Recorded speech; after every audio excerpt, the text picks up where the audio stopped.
G'day everyone, Matt here from Marker66, and today we're going to be making we're going to be doing some pulled pork to make some pulled pork tacos. Now I've sort of come full circle with pulled pork. There's definitely a period of time there where I really didn't want anything to do with it. But the more that I think about it, the more I realise there's actually quite a lot to like about pulled pork. So some of the things to really like about pulled pork is firstly, it's a really economical cut. If you're doing a dish like we are today with the tacos, you don't need a lot in each serving. So a little bit is going to go a long way. The other thing too with pork is that here in New Zealand, it's a relatively cheap cut when you compare it to something like beef or lamb. So that's another real plus. And the third thing I really like about it is it's incredibly versatile. You can do pulled pork lasagna, pulled pork pies, pulled pork chili, pulled pork tacos. The list is really endless. You're only limited by your imagination and what you can do with it. So like I said, I think there's a lot to like about pulled pork. So let's get into it. So first things first, let's talk about the cut of meat. Then when you're doing pulled pork, you're after a pork shoulder. If you buy a whole shoulder, they can be quite big. This one here is about 2.5 kilos, and I think that's a really great size for pulled pork. This one here is bone in, and I just called ahead to the butcher at my local supermarket and asked them to do a 2.5 kilo pork shoulder or Boston butt for me. Now, you might sometimes find when you get them, they've got a nice thick layer of fat on top, and sometimes even the rind as well. It's absolutely fine. All you do is just trim that fat back till you look something a little bit like this. Okay, next we're going to season up our pork, and what we're going to do is we're going to run a base of an all-purpose rub, and we're going to be using Steph the Maori Rub One Out as our base, and on top we're going to be using the Heavenly Hell Clucking Hell. Now this is actually a chicken rub, but I really love the flavour. It's got a great bite to it, and the colour's amazing too, so there's no reason it's not going to go well on pork. Top and bottom, just a light coat with our all-purpose seasoning. And we're going to go a little heavier with our Heavenly Hell.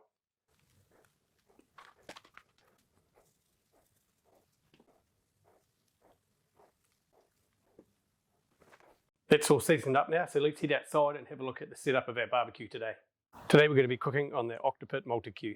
Okay, so the way I'm setting up the MultiQ today is I've got my short divider down in here, and you can see that I've concentrated all my charcoal down this end here.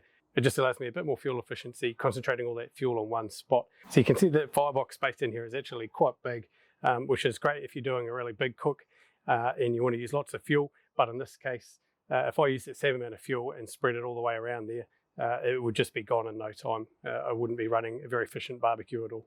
And you can see that I need to give this barbecue a bit of a clean up, but that's all right, we'll be fine for today. So let's get this thing lit.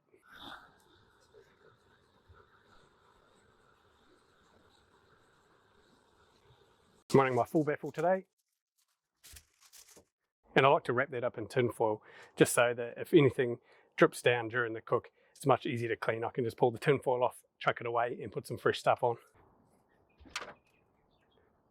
Okay, we're going to let that come up to temperature now. Now, because I had most of my charcoal over here on this side, this is the front vent I'm going to use to get most of my draw of air through.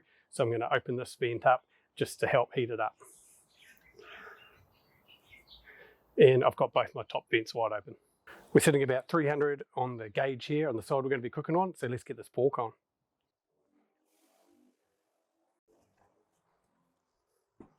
We're going to leave that for a couple of hours and come back and have a look. Okay, so we've been on for actually pretty close to 2 hours now, and you can see it's got a really beautiful colour on it now. It's got that nice kind of auburn colour. The rub's pretty well set, so that's not scraping it off at all. So we're going to get this off and give it a wrap. Right, time to wrap our pork. So at this point, I'm not too worried about what the internal temperature of the meat is, or really how long it's taken me to get to this point. All I'm really concerned about is that colour, which really looks amazing, and that our rub's set, and we can see that is because it's not scratching off when we rub our finger over it. So when we wrap, we're going to need some tin foil, some of your favourite barbecue sauce, some raw brown sugar, and some butter. Right, so we've got our tin foil laid down. I like to use a couple of layers. You can see there, and that is just to avoid any breakthrough. First, we're going to lay down a bit of butter. Next, we're going to use a little raw sugar, and this is a tip that I've picked up along the way, is that raw sugar has a higher burn point than brown sugar. So it's less likely to burn at the bottom of your tin foil there. I don't like to be too liberal with that, just a little sprinkle. Next, I've got roughly 1/3 of a cup of barbecue sauce. And I'm going to place my pork shoulder on the top there. Now I'm going to repeat that exact same process, but on the top.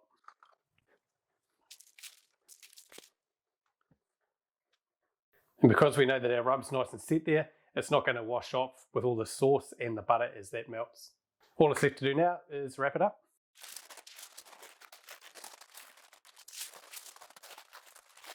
Right, we're going to get this pork back on the MultiQ now, and I'm going to cook it till I reach around about that 210 Fahrenheit or around about 99 degrees Celsius, basically up until the point that when I probe it, the probe just falls straight through the meat.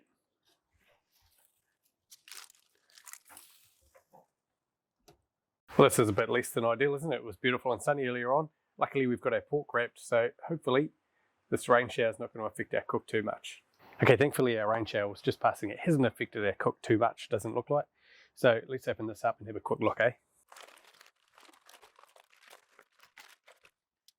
Look at that, you can see that beautiful steam rising off there. It smells amazing.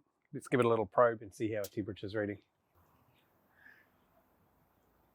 Okay, I'm not sure how well you can see that there, but that's reading about 207. We've got 207, 208 there, so it is probing very nice and tender. Yep, 209, 210 there, so that's looking really good. I'm going to take this off now. So if you're not ready to serve yet, you can keep your pork wrapped up in tin foil and you can hold it until you're ready to pull the pork and serve it.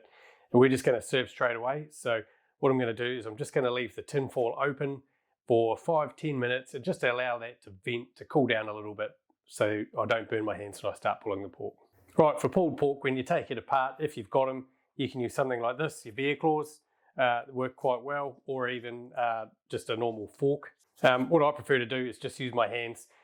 Pork, or any meat really, when you've got it off the barbecue, it can hold that temperature internally for quite a long time. So I normally wear a pair of cotton gloves, and then I've got my rubber gloves on top. So I'm not getting the cotton gloves dirty, but it's just giving me a layer of protection from that heat.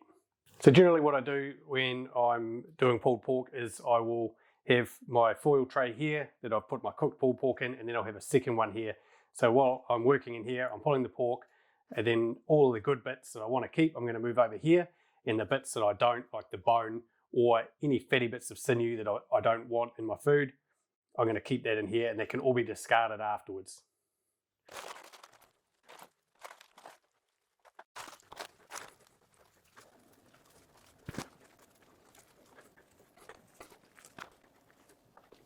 Right, so if we just take a chunk like this, for example, this is what I would consider, I guess, a good pulled pork, is when you can pull it away. It's coming apart really easily there. So you can see that it's moist, it's tender, it's cooked, but there's still a bit of elasticity to it. There's still a bit of substance, so it's not mushy like baby food. And I think that's a really nice pulled pork texture. So we've got our pulled pork here. It's looking really nice. If you have cooked a pork shoulder or pulled pork before, you will know it does have a tendency to dry out reasonably quickly if you leave it sitting open. So I'm just going to pour a bit of sauce over the top here. I don't want to go too heavy because I still want to keep that porky flavour, and I don't want to have it overly sweet in my taco. I still want a bit of savouriness. So I'm not going to go heavy on the sauce, but just to add a bit of flavour and a bit of moisture to the meat. So there we go, that looks really good to me. So let's get into building our taco. Right, so let's build a taco. So, pretty simple really. Got some nice coleslaw here. A little bit of grated cheese. Got some beautiful homemade pickled red onion. Love these things. And of course, a little bit of our pulled pork. And I'm going to finish it with a little bit of sriracha mayo. All right, I don't know about you, but that looks pretty good. Let's give this thing a go. All right, cheers.